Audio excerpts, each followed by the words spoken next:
Bonjour, je m'appelle Gabriel Fari, je suis rabbin de Judaïsme en mouvement qui comporte plusieurs synagogues, plusieurs communautés parisiennes. J'anime une, deux, trois de ces communautés et je suis très très heureux de pouvoir rejoindre les conférenciers, on va dire, d'Academ cette année pour 6 parachiotes et je remercie énormément l'équipe éditoriale d'Academ et en particulier Ruben Enigman pour leur confiance.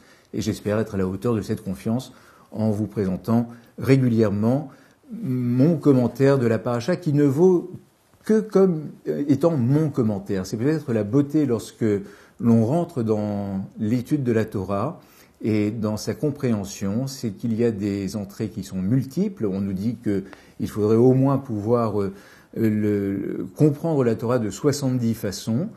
Je vais vous en offrir une pour ce Shabbat de Chayei Sarah, et souvent on a tendance du reste à dire la paracha que nous lirons ce Shabbat. Moi je préfère dire la paracha que nous lirons ce lundi, ce jeudi et ce Shabbat, puisqu'il y a 3 lectures publiques de la paracha dans la même semaine, et c'est une chose importante de se dire que la Torah n'est pas lue qu'une fois, mais elle est lue au moins à 3 reprises dans une même semaine. La paracha Chayei Sarah est une paracha, j'allais dire, assez connue, comme si certaines parachiotes devaient être mis davantage en valeur que d'autres. Quand on est déjà dans le livre de Bereshit, le livre de la Genèse, c'est un livre narratif, donc il est plutôt agréable de s'y plonger. Il y a très peu de halacha, de commandements, qu'ils soient positifs ou négatifs.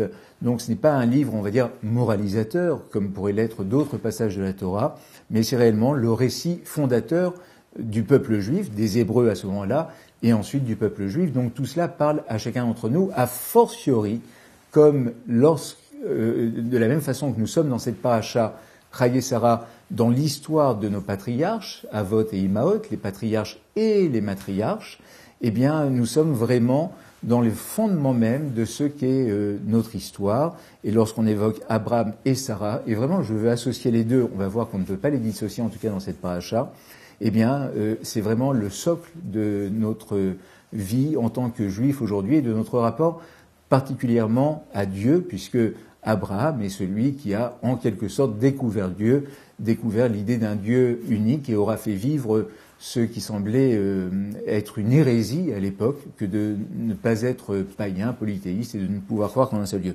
Mais là n'est pas l'histoire, ce qui nous intéresse est cette formidable, très jolie paracha Chayei Sarah, et j'ai voulu l'éclairer de 2 façons. À travers vous savez, cette paracha Chayei Sarah est une paracha en gros qui est parcourue par les événements suivants. Il y a tout d'abord la mort de Sarah au début du récit. Et puis ensuite, on va essayer de chercher, c'est le premier chidour de l'humanité, on va essayer de chercher pour Isaac une épouse. Apparemment, c'est assez compliqué. Je ne sais pas si Isaac avait tant de tard que cela, mais ça va pas être très simple. Mais il va avoir la plus belle épouse qu'on puisse imaginer, puisqu'il va épouser Rebecca.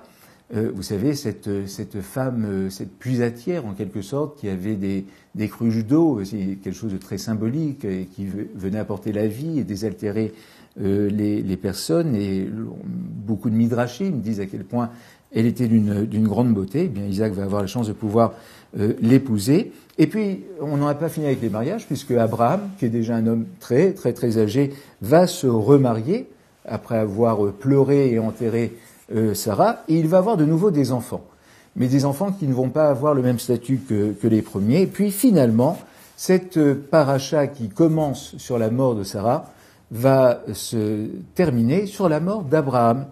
Abraham qui va partir à l'âge de 175 ans. C'est important de rappeler les âges parce que les chiffres, les nombres vont avoir leur importance dans cette paracha Chayei Sarah. Vous voyez la beauté de Chayei Sarah et du début de cette paracha et du premier pasouk qui nous est offert, et je pense que chacun connaît, si ce n'est par cœur, en tout cas, c'est déjà imprégné de ces mots-là, et qui commence de la façon suivante: Vayiyu Chayei Sarah.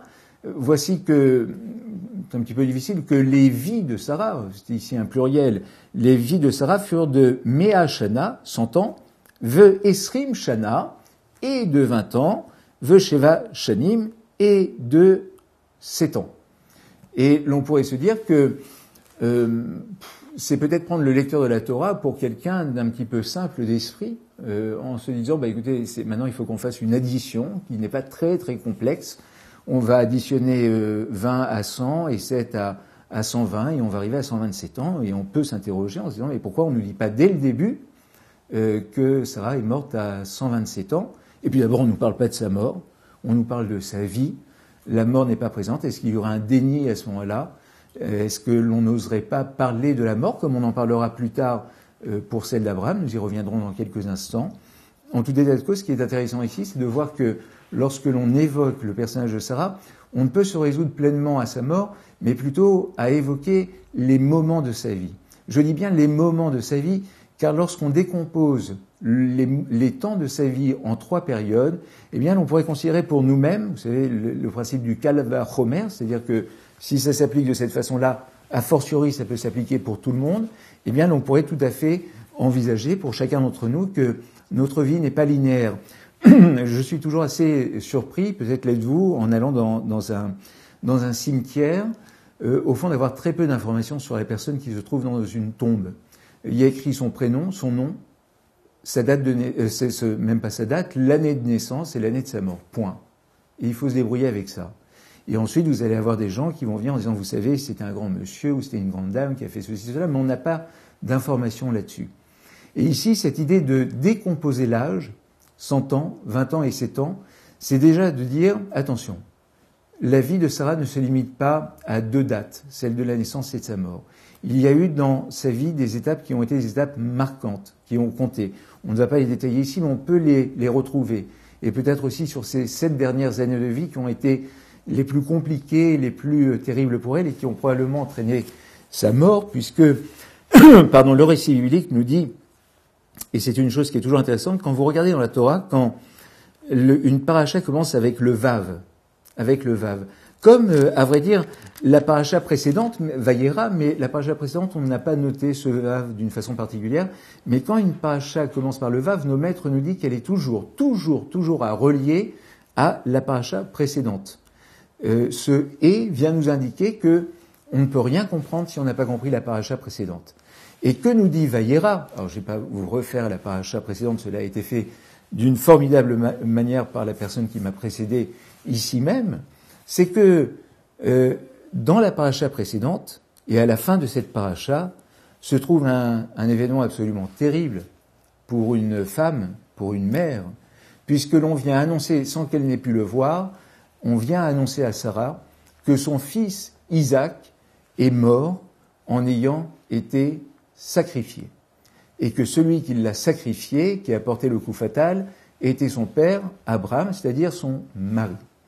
Et l'on nous dit à ce moment-là que lorsque Sarah a entendu cette nouvelle, elle a poussé un cri. On nous dit même dans le Midrash que c'est Satan en personne qui est venu lui annoncer cela. Et Satan est venu lui dire, voilà ce qui s'est passé. Alors elle aurait peut-être dû se douter que si Satan vient, c'est pour annoncer quelque chose de négatif, mais qu'il ne faut pas le prendre totalement à la lettre. Mais si elle ne pouvait pas le savoir, elle qui était habituée déjà des malachim, des anges, puisque 3 anges étaient venus déjà les visiter, donc vous vous rendez compte, il y a eu 3 anges de bien qui sont venus visiter Sarah et Abraham. Là, à la fin de sa vie, c'est Satan qui vient lui rendre visite et qui lui dit ceci. On lui dit qu'elle a poussé un cri de douleur tellement terrible, ça c'est dans le Targum Yonatan, tellement terrible que ce cri l'a emportée et qu'elle en est morte. Alors, la psychanalyse n'existait pas encore à ce moment-là. Mais comprenez qu'on a là un récit, si la psychanalyse avait existé, qui est tout à fait passionnant. Parce que il y a tout le poids probablement d'une culpabilité, de la détresse d'une mère qui à distance apprend ceci sans avoir vérifié cet événement-là, mais qui en tout cas, vous savez, lorsqu'on dit que l'on peut en avoir le cœur brisé, on sait très bien que cette expression recouvre une réalité médicale et qu'il se peut, lorsque l'on est affecté à ce point par une nouvelle difficile, que le cœur s'arrête de battre. Ça, c'est le cœur brisé. Et ça existe, et il semblerait que cela atteigne davantage les femmes que les hommes. Alors peut-être que Sarah était la première personnalité dans l'humanité, en tout cas connue, qui aura eu le cœur brisé en ayant appris cette nouvelle-là. Mais d'autres nous disent, et toujours le Targum Yonatan du reste, nous dit également que renverse totalement cet argumentaire, en disant oui, mais attention, elle a aussi poussé un cri. Ce cri-là n'était pas un cri de douleur, c'était un cri de fierté. Pourquoi ? Parce que sa fierté aura été que son fils ait été prêt à faire don de sa vie pour Dieu. Et elle se sera donc réjouie en tant que mère que son fils ait fait ce sacrifice ultime de sa vie pour Dieu.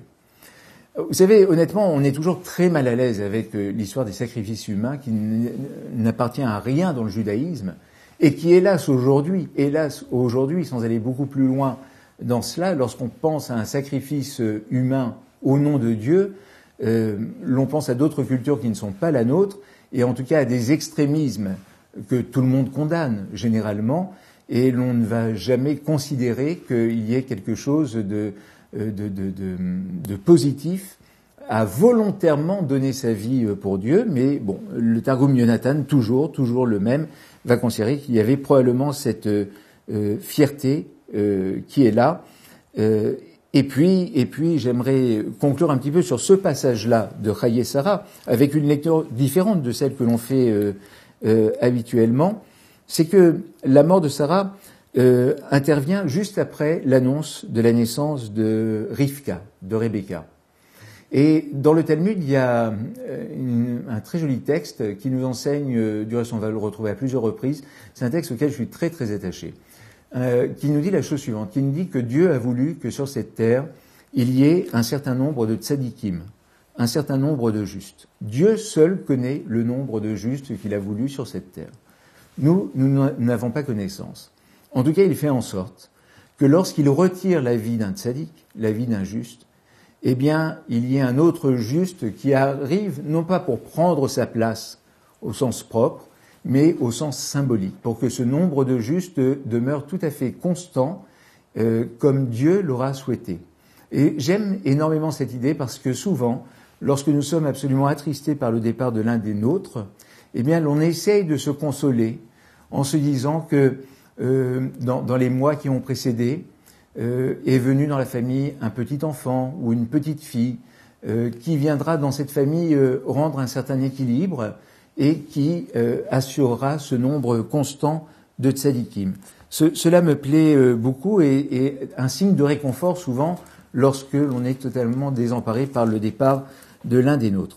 Et puis le deuxième passage sur lequel j'aimerais venir, eh bien, il se trouve à la fin de notre paracha, c'est lorsque Abraham va mourir, et là, on n'est pas dans un déni dans les mots, on va directement parler de la mort, et même avec, j'allais presque dire avec force détail, puisque lorsqu'Abraham va mourir, on nous dit la chose suivante, on nous dit « Vayigva », il a expiré, donc le dernier souffle, « Vayamot », et il est mort. Abraham, donc vous savez qu'il y a une inversion comme ça, donc Abraham a expiré le dernier souffle, Vayamot, et il est mort. Donc là, c'est pas les vies de Abraham ou autre chose. Il est mort. Beseva Tova. Dans une belle, ou une bonne plutôt, je préfère une bonne, dans une bonne vieillesse, Zaken, vieux, Vesavea. Et ça, c'est magnifique, ce Vesavea. Savea, vous l'avez dans le Birkat Hamazon. Si vous dites le Birkat Hamazon, après avoir consommé un repas, c'est le fait d'être rassasié. Et l'idée ici est de dire qu'à 175 ans, c'est tout à fait admissible, Abraham était rassasié. C'est-à-dire que tout ce qu'il devait avoir vécu, il l'avait vécu. On aurait pu lui rajouter un jour de plus que ce jour-là aurait été inutile. Et c'est peut-être le souhait de chacun d'entre nous, finalement, non pas d'atteindre obligatoirement l'âge fatidique de 120 ans, mais de faire que chacun des jours de notre vie compte et que lorsque nous arrivions à un grand âge et à un âge où Dieu est prêt à reprendre notre âme, eh bien nous n'ayons pas de regret de ce que nous n'avons pas pu faire, mais d'avoir eu une vie qui soit une vie comblée. Et alors plus encore, puisque à la fin nous dit-on, Vaillé Asef El Amav, il a été, il a rejoint les siens. Oui, il a rejoint, ou il a été rassemblé aux siens. Donc cette idée de mort est une idée aussi où il va retrouver tous ceux qui l'ont devancé dans la mort. C'est aussi là une idée qui est très belle. C'est une prière qui est la nôtre lorsqu'on perd un être cher. On prie pour qu'il retrouve les êtres aimés qui l'ont devancé dans la mort et que nous-mêmes avons connus. Et c'est là souvent une grande source de consolation en se disant, eh bien, il va rejoindre telle ou telle personne que l'on a aimée. Ils vont pouvoir poursuivre dans un au-delà, dans le Gan Eden, ce que la mort ne leur avait pas permis de faire ici sur cette terre. Et vous voyez, dans ces deux cas, si on les met un petit peu en miroir, si on met en miroir la mort de Sarah et la mort d'Abraham, on a d'une part une mort pour Sarah qui n'est pas réellement une mort, puisqu'on nous parle de sa vie, et que l'on a peine à pouvoir envisager qu'elle soit réellement morte. Alors est-ce que cela veut dire finalement que, contrairement à Abraham, elle n'avait pas encore totalement vécu sa vie, qu'elle aurait pu vivre plus longtemps, qu'il y avait d'autres choses à faire, et que finalement le décès présumé d'Isaac aura été un coup fatal, qui aura absolument brisé, je parlais de cœur brisé, et qui aura brisé son existence, qui aura fait que son existence n'aura pas pu se poursuivre. Et en cela, dans le texte, on a du mal à parler de mort, parce que ce serait la mort, c'est accepter que la vie a été dense, qu'elle a été pleine de sens à tout moment de cette existence. Or, pour Sarah, l'on a l'impression, même si l'âge est respectable de 127 ans, qu'il y avait encore d'autres choses à vivre. A contrario, pour Abraham, eh bien, regardez, quand bien même il a enterré sa femme Sarah, c'était pas suffisant. Il s'est remarié après. Et on porte souvent un jugement sur les hommes qui se remarient après avoir perdu leur épouse. Et on se dit, mais comment est-ce possible de se remarier après cette perte où l'on devrait être totalement inconsolable dans son veuvage? Eh bien, lui, non seulement s'est remarié, a une descendance importante, mais ce qui est important dans cette descendance, c'est qu'on va nommer chacun des enfants, mais aucun ne va avoir d'importance par la suite. On ne va pas les retrouver dans le récit de la Torah. Un petit peu comme si c'était l'histoire d'Abraham, ça lui appartient, mais ça n'appartient pas à notre histoire collective. C'est plus notre histoire à nous.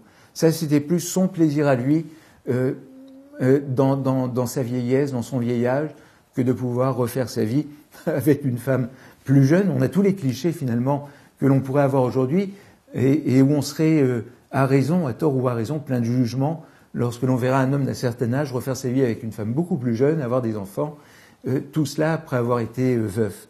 Eh bien, c'est un petit peu cette histoire qui se trouve dans la paracha Chayei Sarah, où il est intéressant de mettre en parallèle l'histoire et la fin surtout de nos deux patriarches, premiers patriarches et matriarches, Abraham et Sarah, dont la vie aura été différente, et la vie aura été si différente qu'elle l'aura été même dans leur mort. Shabbat Shalom.